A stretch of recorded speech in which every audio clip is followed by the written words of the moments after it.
Welcome to the Instagram Stories Podcast. I'm your host, Daniel Hill. If this is your first time listening, welcome. I'm so glad you're here. Here's how this works. I find people who are creators, brand experts, knowledgeable about social media in ways that I never could, and I get them to come on the show and share all their secrets, their best stories in about 20 minutes or so. A lot of times you are busy, you are driving to your destination, you're washing dishes or other activities, and you don't have time to listen to a 4-hour podcast. You want something that gets right to the point. In that case, you're in the right spot. If you like this kind of content, but you want something more news focused, I also host a podcast called the Instagram Stories Social Media News, which is filled with clips from people who work at the platforms talking about the latest features that they've just rolled out. Is it my opinion? No. Well, that's not true. There's a little bit of my opinion, but mostly it's voices from people who work at the platforms. The CEO of YouTube, Neil Mohan, the CEO of Instagram, Adam Mosseri, the CEO of Threads, Connor Hayes, and others who work at the platforms. I find clips of them explaining the latest features, put it in the show so you hear it directly from them with my 2 cents on top. If you like this kind of content, please find the Instagram Stories, social media news, wherever you get podcasts. Today on the show, we're here with Anna Mangiello, who is a UGC content creator and runs A+ Socials. Hopefully you like this interview, and if it brings you some value, please go on Apple Podcasts and leave a review of the show. It would help others to find it, doesn't cost you anything, and I would really appreciate it. Okay, let's get into today's interview. Today on the show, we're here with Anna Mangiello. Anna, welcome. Thank you so much for having me. Anna, for people who are not familiar with you, can you tell us who you are and what it is that you do? Sure. So I am a UGC creator, content creator coach, and I do everything in between, stay-at-home mom, running a business, anything and everything content creation related. When do you sleep? We'll get to that. Oh, God. For those who might be listening who do not know what UGC is and why it's so important, what is it first? Sure. So UGC stands for user-generated content, and this is basically when regular, everyday-looking people, just like you and I, we create content, we work with brands, and we create this content without posting it on our own social media accounts. So we basically film the content, we give it to the brand, and then the brand decides how they want to use that content, whether they want to use it on their socials, for paid media ads, or whatever else purposes. Great. I understood that already, but I'm appreciative of the way you described it. And I think one of the key things that you mentioned is that it doesn't have to be posted on your own page. So that helps people to get over the fear, right, of, oh, what if my family and friends see that I've just become an influencer and I don't really want to be that, or I don't have enough followers to maybe make it worthwhile. UGC gets around those obstacles. Exactly. It takes like that pressure off. And especially when you're first getting into it, like everybody's content is super cringe. So people may not be comfortable showing their cringe, content to their friends and family. That's a great point. Let's talk about what it's like as a creator to work with brands. Can you tell us a little bit about how you got started doing this and what it's like from behind the camera? Sure. So the way that I got into UGC was kind of very unconventional. Like I never dreamed about creating content.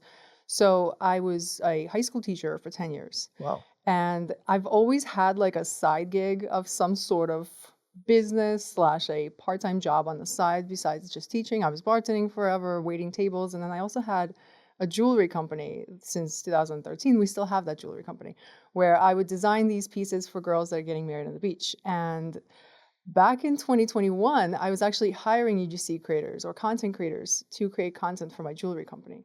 And back in 2021, UGC wasn't a thing yet because small business owners like myself, we had to like entice our real customers to get us genuine UGC because we realized that UGC was driving sales. So we would like entice customers to leave picture reviews or write, short little paragraphs of their experiences, right? But like in return, we would have to give them free product or free shipping or a discount, right? And so I was buying UGC for my company. And then once I received these videos, I was like, I'm really curious how this works on the creator side. Like, I just want to know what the process is, right? And so I signed up on one of those UGC platforms myself as a creator. So I started another account. So sign up on the UGC app and apply for a bunch of random jobs to work with brands. And got hired. And I was like, wait a minute, what? Like now I have to actually make the video. Meanwhile, I've never made content before in my life. Like I have content of my kids and, like Right, right. trips and things we do on the weekend, but nobody cares about that, right?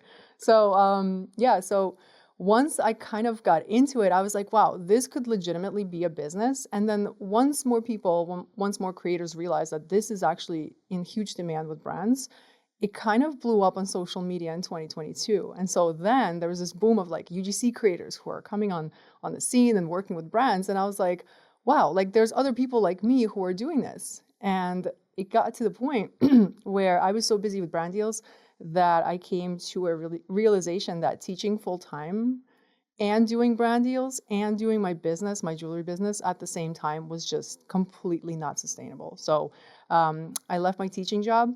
My jewelry company is now completely ran by my husband, and I do UGC and UGC coaching. That's fantastic. Yeah. I love that story of kind of how it started to you realizing the value that you could bring as a UGC creator. Yeah. Can you share first what it's like to start from zero doing this and how somebody else could do it if they are interested in UGC and want to become a UGC creator? Sure. So, I mean, the first thing obviously is to do research, and I also think that it's important to kind of figure out what is like the ultimate end game for somebody is. Are they trying to just make a couple of $100 a month, or are they genuinely feel passionate about content? They want to possibly make this their full-time job one day. And sometimes you don't know, but it's important to kind of have an idea of what the end goal here is, right? Because depending on your end goal will determine the next steps of the process. I think research is really important to really understand what UGC is and like what you will have to do when you are working with brands, and really deep dive into like the unsexy side of UGC, which includes a ton of admin work. Like as a business owner, as a content creator, essentially you're starting a brand new business as a freelancer. And so when you're starting a brand new business, you have to do everything yourself. Like you're not just filming content and then editing that content.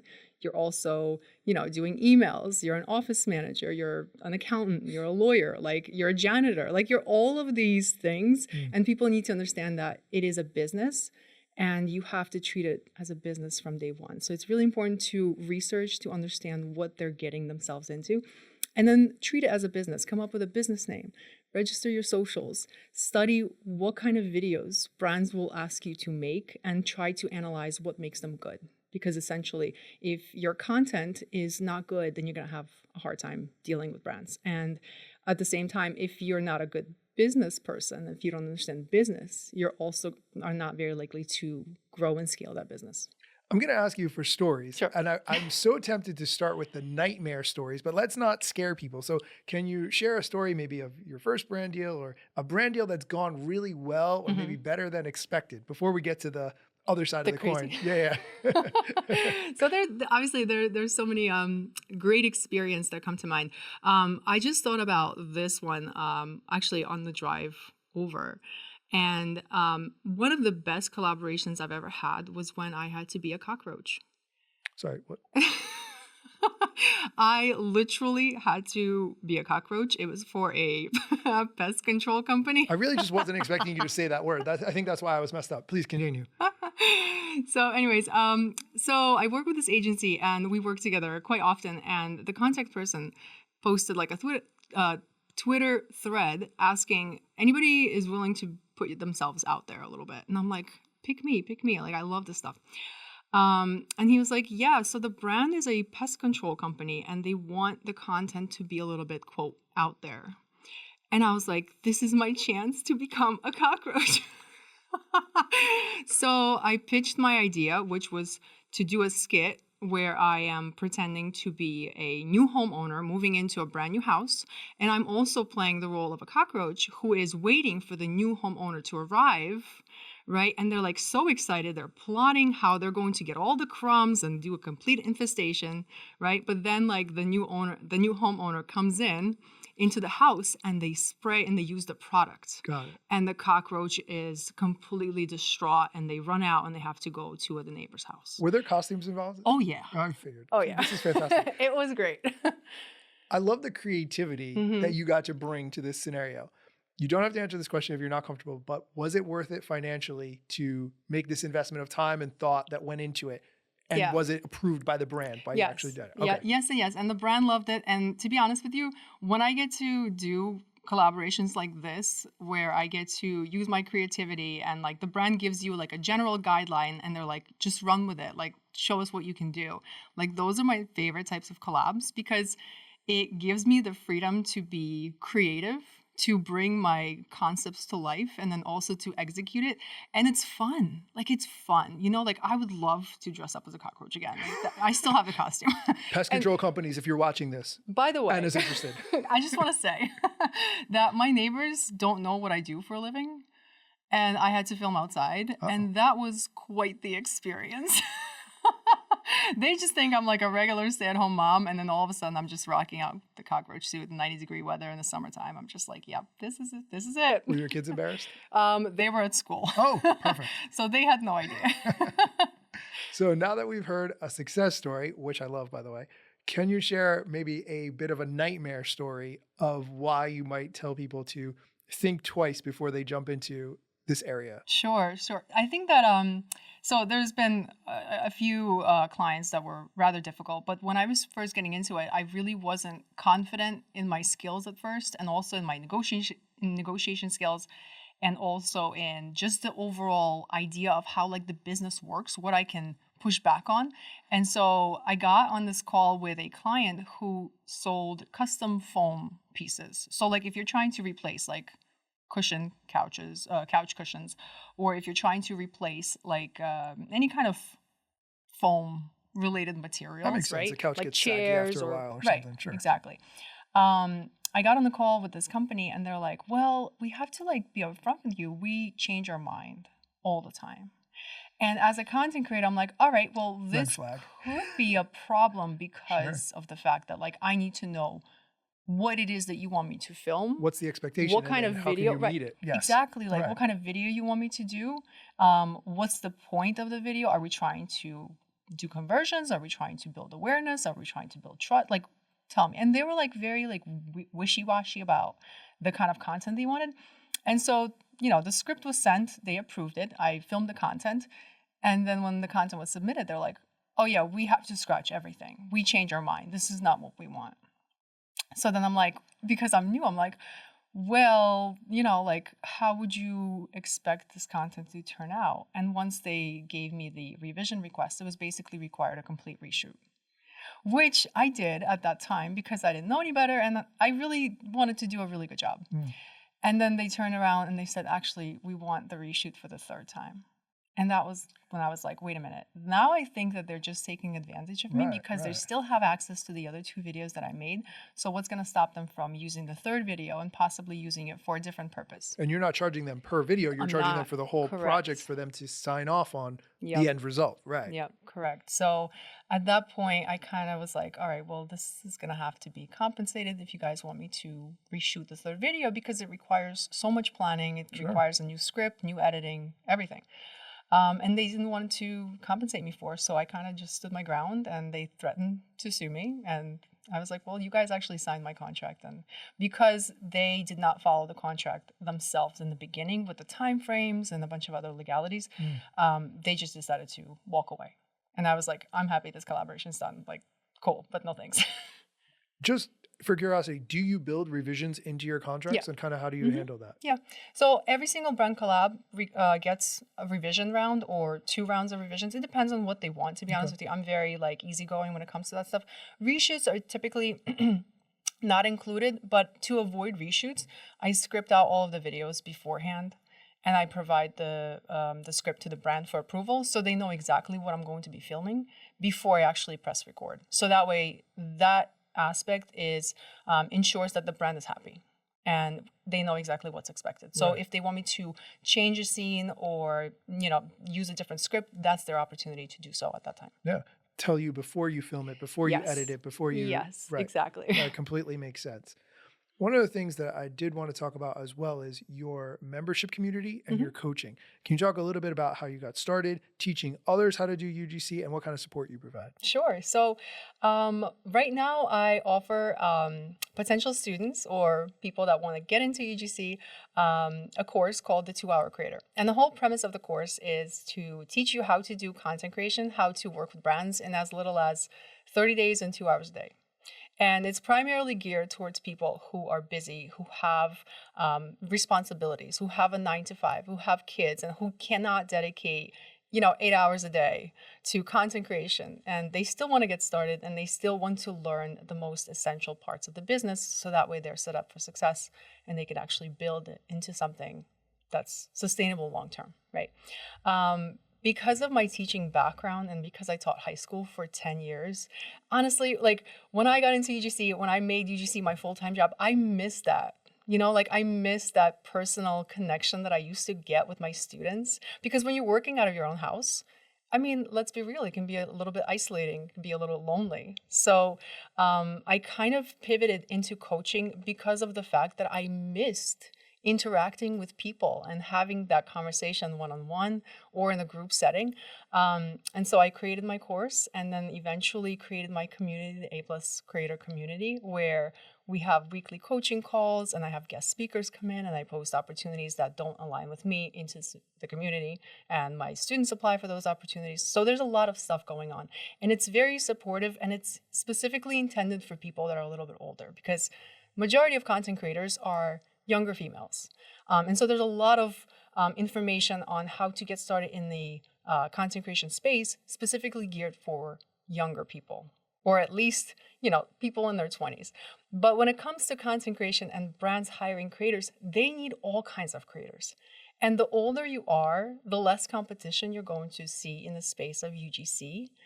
And Interesting. because there are not that many older content creators. I always say there's a supply and demand, Right. Yeah, of course. inequality, I guess, Yes. where the demand for older content creators is here. When you say older, can you be a little more specific? Like 30 plus, 35 Okay, plus. okay. So not that old, but Okay. just not people in their 20s. Sure. And the demand is here, but the supply is here. And so this creates like a gap in the market. And my whole point is to teach creators, potential creators who are just getting into it, how to do this in the most sustainable way that they're going to actually build a successful business out of it. That they're not just going to take this skill and then like quit 3 months later. Like Sure. that's not the goal. You want them to be able to do this long term and find success with it. Exactly. But also at the same time, keeping in mind that these people don't have all the free time in the world to do this. Right. So we have to like really condense the information in the most the most important topics in the least amount of time and get the most bang for their time. Of course. Yeah. Have you ever experienced where you've created content for a brand, it doesn't go on your page, and other friends and family have seen it? Can you Yes. describe if that has ever happened to you? I'm saying because it's happened to me and I want to talk about it. So please. Sure. So I was actually hired by a brand with my husband, and we were making content for a very popular men's soap company, and they reached out and they wanted a borderline risque content where it required me to basically have my husband take a shower, and I happened to smell this amazing soap and I had to run into the bathroom and grab the soap and just put it next to my nose and talk about how amazing it is and eventually jump in the shower with him. Okay. So as you can tell, it's a little bit out there. And that ad got pushed out to so many of our friends and family members. And like we were at a family gathering and they're like, wait, we saw you doing this. And we're like, oh no, this is so embarrassing. But yeah, it happens all the time. And sometimes it's great. Sometimes you're like, oh my gosh, I can't believe people saw this ad.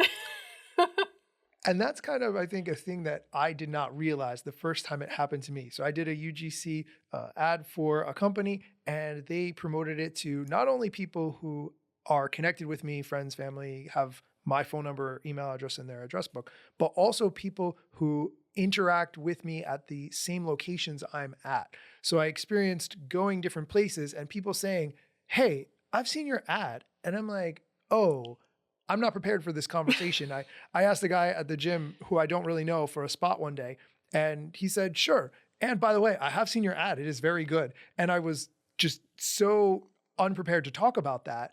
It was a men's health care or hair care product. And so, obviously there's a little bit of stigma there that I wasn't quite ready to discuss with random strangers. But that is one thing about UGC that I think people don't always either realize or think about. So if you have the potential to be embarrassed because you use a product, because you're representing a brand or a product that you might not realize all your friends and family are going to find out about, it's just a good thing to know going in. Sure, absolutely. So Anna, can you tell us, what can we expect you to be creating and doing in 2026, and where can we follow your journey? So my goal is to kind of shift focus a little bit away from UGC and onto my coaching business. I really would like to launch like a one-on-one membership to my community members, my followers, because what I found with working with my students is that a lot of students need help. And while my course is a self-paced course and the community does allow them the opportunity to meet with me once a week and ask me questions, sometimes that's just not enough. And so I really want to focus on providing even more value and even more of my services to my students. So I'm hoping to launch my mentorship program sometime in January, February. I'd like to figure out a way. I'm in the process of being able to shift my business where I'm truly maximizing my time. And that means automating as much as possible when it comes to client work, streamlining processes, and of course, outsourcing and hiring help. And right now I'm like 50% there, but I really want to streamline those processes even more so that way I can teach others how they can do the same and really get that time freedom. Because with UGC, you do get time flexibility because you make your own schedule. You can, have filming days on certain days. You can take off whenever you want. But the true time freedom comes with scaling, with automation, with outsourcing, streamlining. So that's kind of like the goal for 2026. And where can we follow your journey online? Sure. So I'm on all social media platforms at aplussocials.com, or that's my portfolio, or aplussocials on social media. Find me. I will leave you a voice message. Anna, this has been so great having you on. Thank you so much for your time. Thank you so much for having me.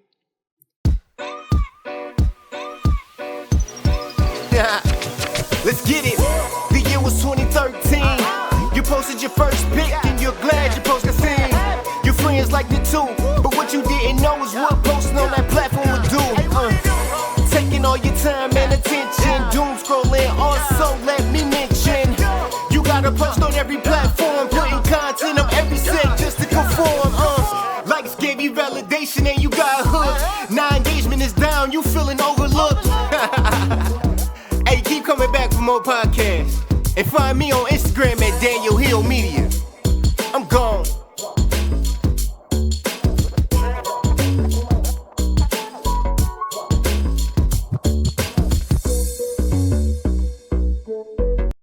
So Anna, in planning this, we did a lot of voice memos back and forth, and I know that's your preferred method of communication. So how did that get to be your preferred method of communication? And what's it like to talk to brands and businesses using voice memos? So, it wasn't always the case. And I was one of those people that had to constantly overanalyze what I was saying. When you send somebody a message, or even on social media, you reach out to somebody, right?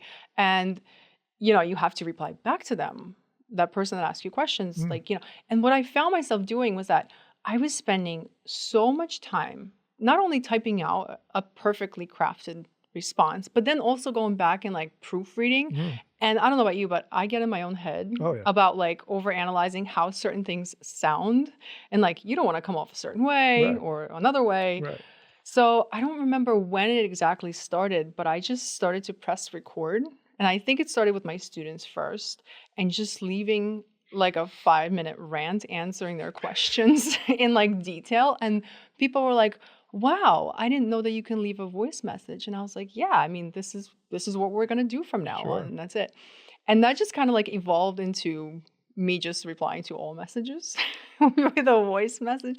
So now even when a brand reaches out to me like on Instagram, or like you reached out to me on Instagram, and I just pressed record and I was like, hey, what's up? Like, let's get the details out of the way. I think you actually said, I'm driving right now. I'm not going to be in front of my keyboard for a long time. And this is how I mostly communicate. So if it's good with you, let's do this. And, Yep. oh, sure. Okay. And that's the thing, like when you're constantly on the go, like I'm always doing something, I don't have time to sit there and like overanalyze my response and making sure that it's going to sound like the best way.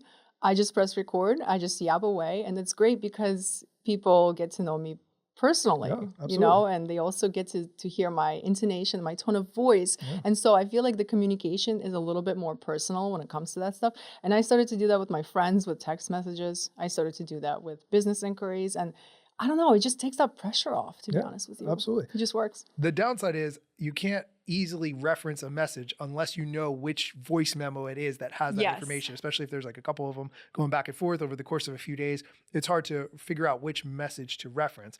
But what's it like to do voice memos with brands and businesses? Do they respond? Do they mostly text or write a reply back, or do they voice memo you back? It's both. Okay. I've had both. And I think with UGC too, I think brands appreciate it and they like it because nobody is responding with voice messages. Right. It adds a human element to it. Yeah. Yeah. In a world where many people are going to put that response through AI before they send it to make sure it has the right tone and the right intonation that they want, to actually hear a human voice of, oh, this is Anna, she's a real person, this is what she really sounds like, and this is what her day-to-day interactions come across like. I think it speaks a lot. And I think people are initially like thrown off by it a little bit because they're like, oh, wait a minute, what? I have to press play? Like, what's going to happen once I do? But I think that once they hear my initial message, they're like, oh, okay, cool. Like I've negotiated brand deals via voice messages before. And then like once you hop on a call with the same brand, it's like they already know what you sound like and you already know what they sound like. So it just takes that pressure off. It feels like you're hopping on a call with a friend versus a brand or whoever else. Yeah, you're skipping a lot of steps in the process. Yeah. Do you mostly do voice memos from the car, and do you find like the audio quality is the same? Voice messages from the car suck, to be honest with you, because you're driving. And it's Bluetooth and but also at the same time, like sometimes I'll see a message, and if I don't reply to it right away, it's gone. It's gone out of my memory. It's gone out of my unread messages. Right. It's gone. And so I have to like press record and I have to reply. Like a lot of the times I'll be driving from the gym back to my house, and that's, you know, when I'll read something and then I'll just press record and then yap away and then press send and then done. I don't have to think about it again. And do you ever listen to voice memos at 1.5 or 2x to get through quicker? All the time. All the time. Because, you know, I talk a lot, and I am hoping my students are also listening to me at 1.5/2.0 because God, I know I go on tantrums. But it saves so much time too. You know, it's great.